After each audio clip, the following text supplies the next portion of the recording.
Buckle up, All Blacks fans, we're off to the quarters. The All Blacks securing their spot with a 73-0 win over Uruguay in Lyon. We unpack all that unfolded and take a look at what awaits. Kia ora, I'm Cheree Kinnear and this is Beyond the Game. Welcome into the New Zealand Herald's Rugby World Cup video news show.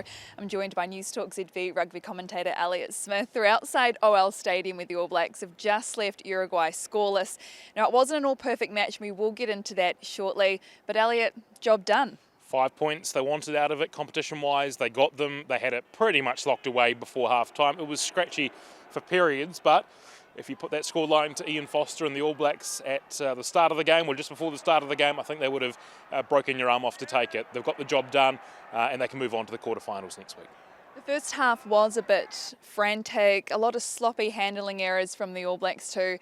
How much time do you think they're going to spend reviewing that particular part of the game going forward? I think a lot. Yeah, it was scrappy. They couldn't quite get into the contest. They were probably pushing too many passes. They were playing things that weren't quite there, maybe chasing shadows a wee bit from an All Blacks perspective, and just inaccurate. And the All Blacks were quite proud of their accuracy last week against the Italians. I think in the opening 15 minutes, they probably made more errors in the opening 15 minutes tonight than they did in the 80 minutes last week. So it was untidy at times, and that gives the All Blacks something to work on. You know, a lot of those players won't be in the team, or at least the starting team next week. There's a lot of players to come back, but it gives the All Blacks something to chew over and something to work on as they head to a quarterfinal.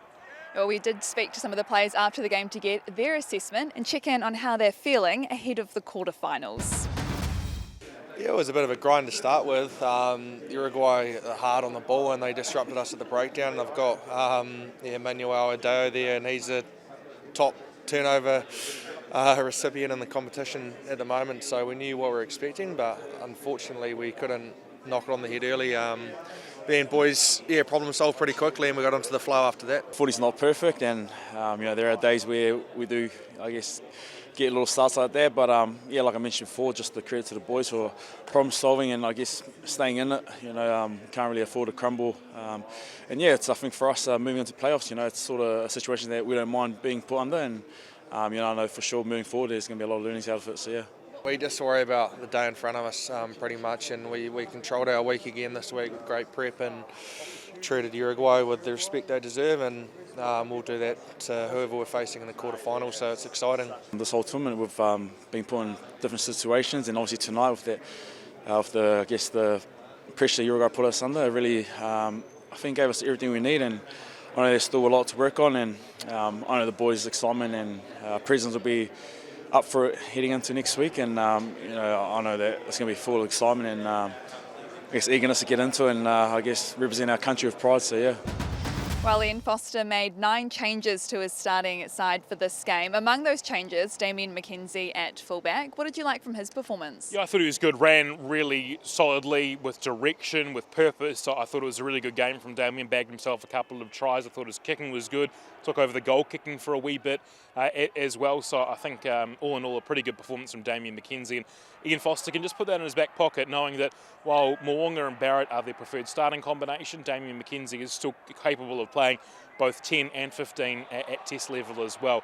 I thought he was really, really good tonight, and he can take a lot from that performance as they head to the knockout stages. Another player we just heard from before, Leicester Fainga'anuku, I thought had an excellent night. 3 tries, World Cup hat-trick maker, and now a really interesting selection query conundrum for Ian Foster and the selectors over what they do with him. Do they put him on the bench next week? It looks to me like the ideal player that you'd want coming on against a team like an Ireland or South Africa, whoever it might be, and just causing some damage inside the final 20-25 minutes of the game. Saw him a bit at midfield tonight as well, so another string to his bow. I think a good night for those two. Certainly was, and we've already mentioned that quarterfinals a few times. It feels good to finally be able to kind of talk about it now that it is locked in. Of course, the opponent's not properly locked in yet. It's either going to be Ireland or South Africa. Regardless, it's going to be a massive game. From what you saw tonight, how are you feeling in terms of hopes of being able to push through?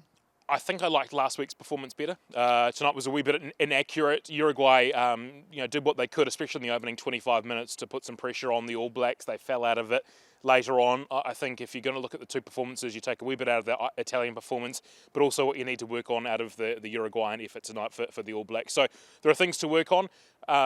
They are more than capable of beating Ireland, South Africa, Scotland, whoever it might be on their day.